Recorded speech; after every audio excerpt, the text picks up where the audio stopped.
Okay, so way back at the start, we saw what was called the Birkhoff-von Neumann theorem, and that stated that the extremal points of the bistochastic matrices are the permutation matrices. Now, you can use that, as we did, or as we saw in proposition 2.1, I think it was, to prove that in the case that we have the matching problem, where we have two vectors that are just weights 1 on n, that the optimal transport plan between those two must be a permutation. So we're just assigning different mass to different points, and that's it. So what we're going to talk about now is very similar, because we're looking at a sort of a procedure to create an optimal transport plan iteratively, but now we're allowing for general weights. And what we're going to see is a very similar sort of structure to the Birkhoff-von Neumann kind of extremal point sort of thing, and that is we're kind of going to have acyclic graphs. The proof technique, you'll recognize it's very similar, and this whole network simplex update method, I'm going to describe that. It's good to do it in a video, because it's going to make a lot more sense when it's animated. On the page, it's very hard to really understand unless, of course, you do the example and work through it yourself. But hopefully this video can shed a bit of light. So without further ado, let's get started. Okay, there are two things I want to recall first from, well, just before. So end of last week we were talking about complementary slackness, right? So we have a primal solution, we have a dual solution. What can we say about those two things? And one thing to remember that is important for this is proposition 3.3. First thing is complementary. What does complementary mean again? Well, that's the definition just before it. In fact, that has a name. It's definition 3.1, so I'll put that in. So if they are complementary, then we know that they're optimal. Oh, complementary and feasible, of course. Now, feasible is just that they satisfy their constraints. And then, of course, we have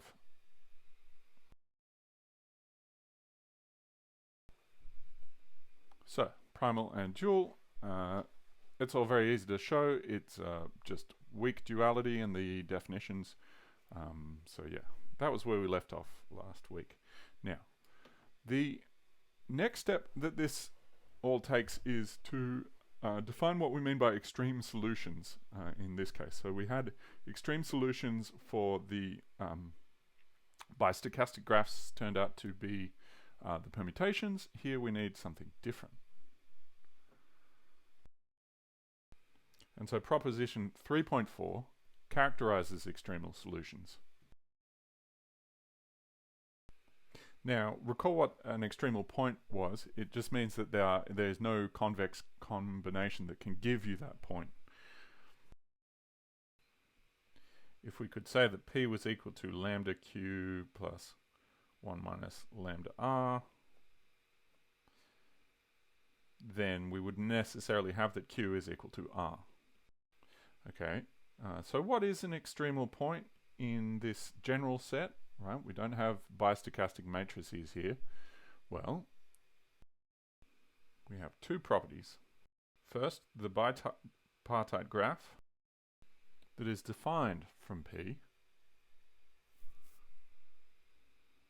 has no cycles. And the second property, there can only be a limited number of non-zero entries. Okay, I've skipped over something there. Bipartite graph. Let's just recall what that is. So in this case, it's again slightly different to the one we saw in the Birkhoff-von Neumann theorem, because we've got a different number of nodes on each end, but it's more or less the same thing.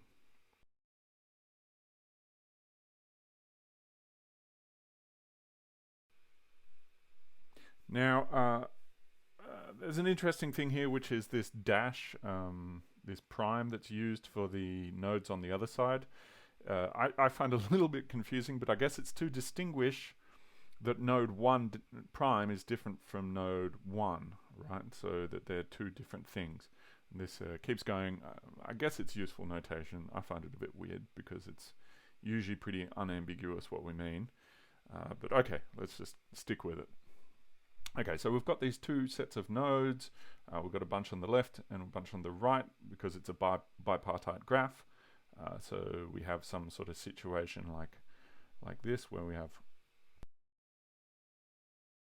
and of course, as you might expect, the edges are given by the values of Pij. I don't know what's actually going on in here, but you know, here we would have a P21, here would have a P12, this would be a Pn something. So the important thing is we only have an edge between two nodes when we actually have a positive value above 0 for the coupling matrix. Okay, proof of 3.4 is very similar to that Birkhoff-von Neumann theorem. So I won't bother going through that one here. What is interesting is all the constructive stuff that's going to come up next. So we're going to use what's called this northwest corner rule to kind of build an extremal point from scratch, right? So we start off with saying, oh, and also I just want to flag something that this result here that we have at most n plus m minus 1 non-zero entries, that's in the assignment. You'll see it in there. It's one of the tests we do. So yeah, let me just say something about this. What we have, what do we have? So we've got that many non-zero entries at most, and that's actually comes from the acyclic property, because it's something about when you only have trees and forests. So let me just make a few statements. Okay, first of all, if there's no cycles, the graph must be either a tree or a forest. Now, a forest is quite a cute name. It just means a union of trees. So essentially, no cycles means the thing you'd expect. There's no cycles. It's acyclic, so you have to have kind of single direction graphs in a sense. Okay, so that's a very graph theoretical thing to look up if you want. Again, with graph theory, you know, all the proofs are quite elementary, interesting, but elementary in their own right. But yeah, tree or forest, that's what we've got. Okay, now the other thing is if, let's say S is our number of non-zero entries. So the number of non-zero entries in P. What do we know? Well, we know that S is less than or equal to n plus m minus 1. Right, and this again is a property of the fact that the graph has no cycles, right, in this case. By complementary slackness, which is what we saw before. Okay, and now I1, J1, all the way up to ISJS, such that we know we have equality in well, the constraint sort of thing there, right?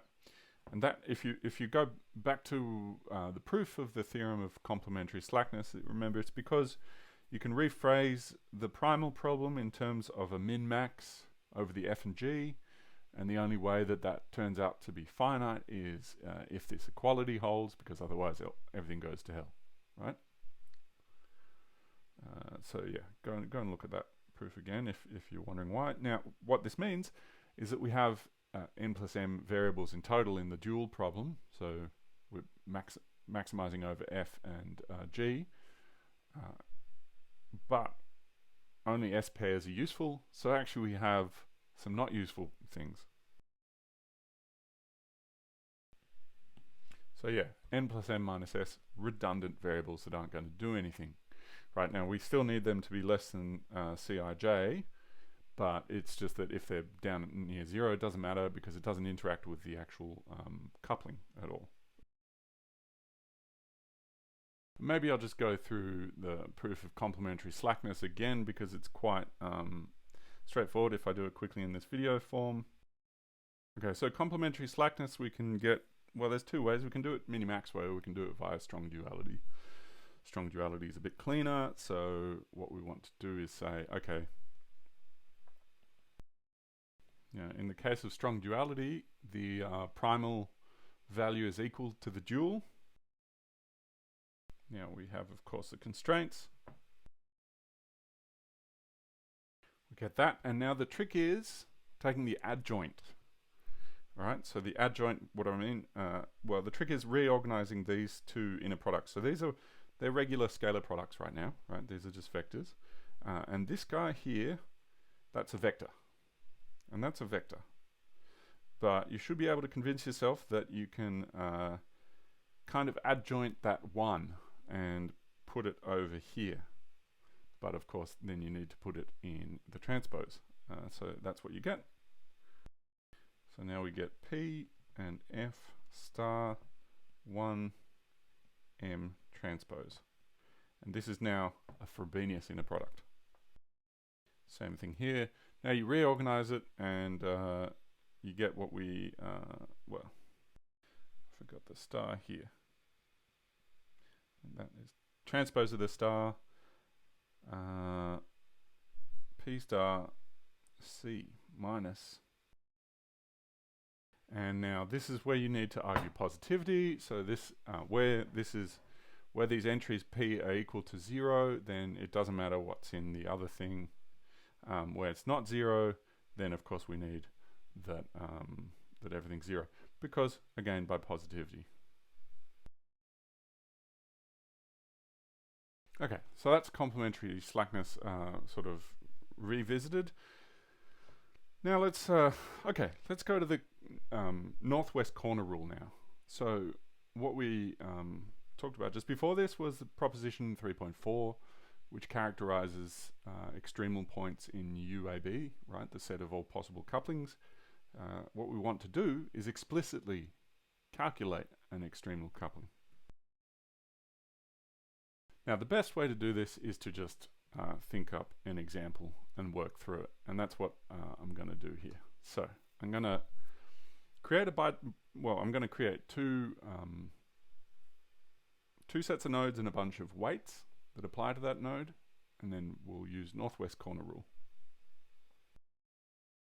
Okay, so we have, let's do 5. We'll do 1, 2, 3, 4. And we need a weight on each set of nodes as well. So here I'm just going to go with, of course, making sure they sum up to 1. Now here's the thing with the northwest corner rule.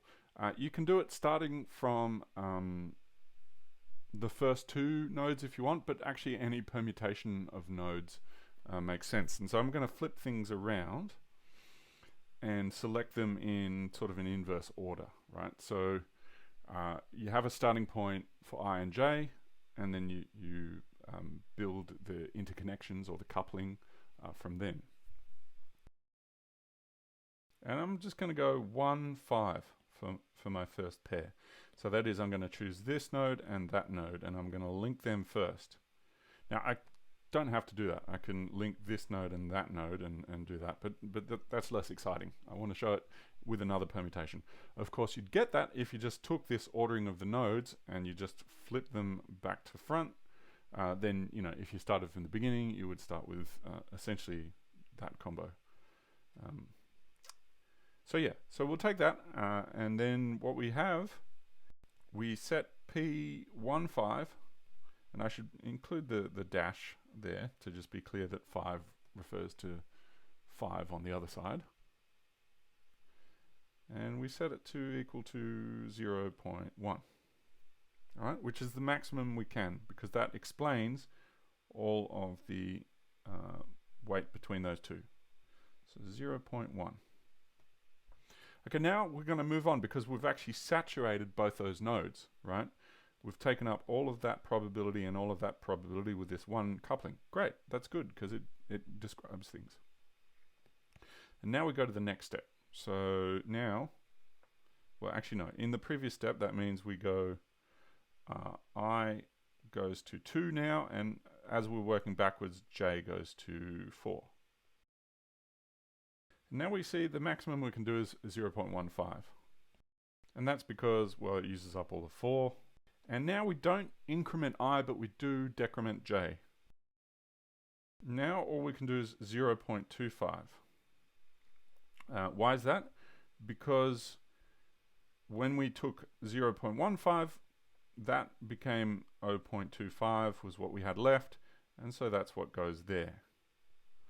Okay, and that's what this R and Q or whatever it is in Perret's book refers to. So J dash. Now the I index has been exhausted. We've used up all that probability, so we move I to 3. Here we set it to 0.15 because that's all we've got in this node.